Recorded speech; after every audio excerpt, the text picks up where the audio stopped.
Hi everyone, I'm Aideen and welcome to Playful Pathways. Today I am answering one of your help me questions, and this one comes from Annabelle, who has written to me and says, I have two children aged 4 and 8. In the last couple of years, my eldest child has really gotten into celebrating Halloween, but my younger child is absolutely terrified and doesn't want anything to do with it. How can I help my younger child to overcome their fears so that we can enjoy doing things like trick-or-treating together? Thank you very much for your question, Annabelle. It's a really difficult thing when you've got two children who've got really different needs and interests, and you are trying to balance both of those so that they both get their needs and interests met. And on top of that, we've got the situation where one of your kids is actually afraid of participating in the thing that the other child loves to do. And you, of course, want to help them to get over that, to move on beyond that so that you can all enjoy it together. When you think about it, Halloween is a pretty strange kind of festival to celebrate with children.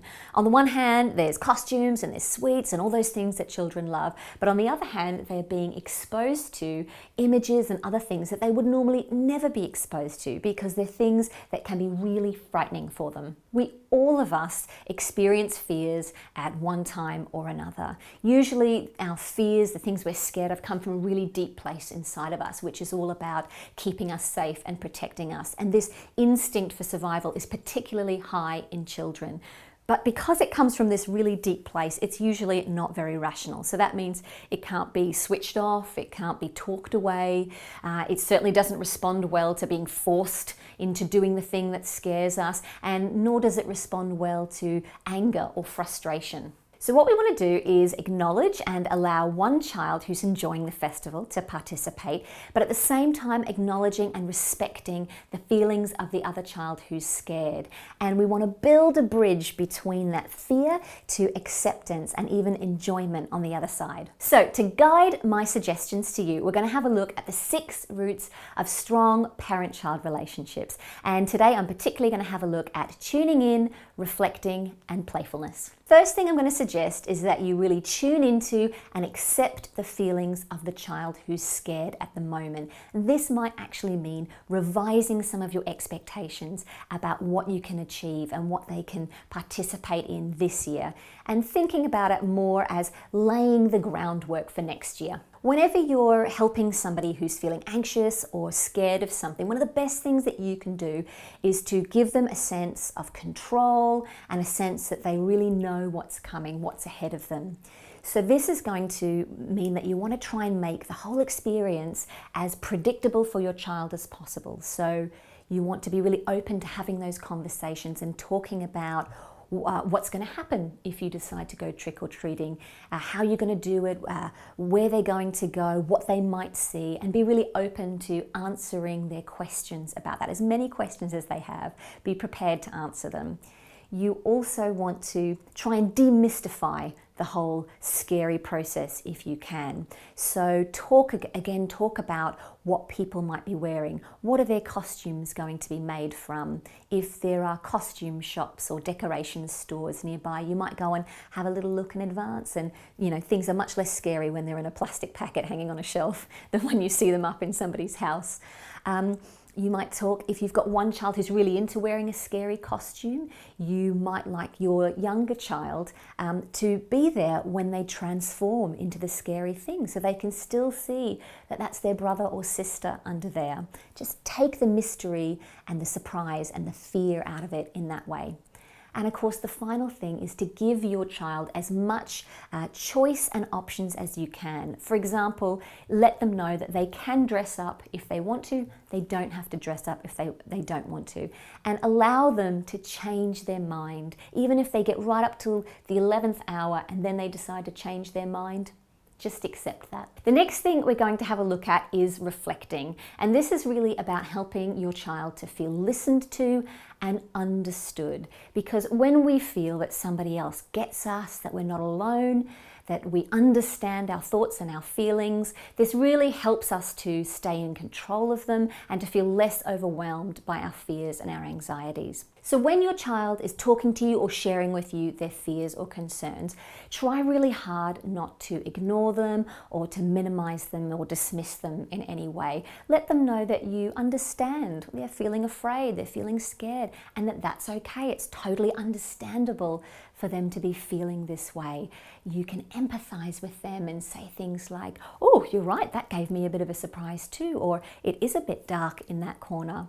And along the way, make sure that you reassure them that they don't have to do this on their own, that you're going to be there with them, that if they decide to give it a go, to have a go at trick-or-treating, they can stay as close to you as they need to be while they learn to tolerate this experience. Because remember, you are your child's secure base. You give them their sense of safety and security. So they're probably going to want to be staying really, really close to you while they learn to build this bridge between the place where they're scared and the place where they can begin to accept and even enjoy the experience. And of course, along the way, if you see your child making any steps across that bridge to enjoyment and acceptance, even if they're just tiny little baby steps, then make sure that you really acknowledge those and let them know that you've seen the efforts and the attempts that they've made. So for example, if they were thinking they really didn't want to wear a costume, but then they decide, oh, I think I can handle wearing a cape or wearing a pair of cat ears or holding a wand. Let them know how proud you are of them for giving it a go, even though they weren't too sure about it in the first place. Finally, we're going to have a look at playfulness because, of course, Halloween is meant to be fun.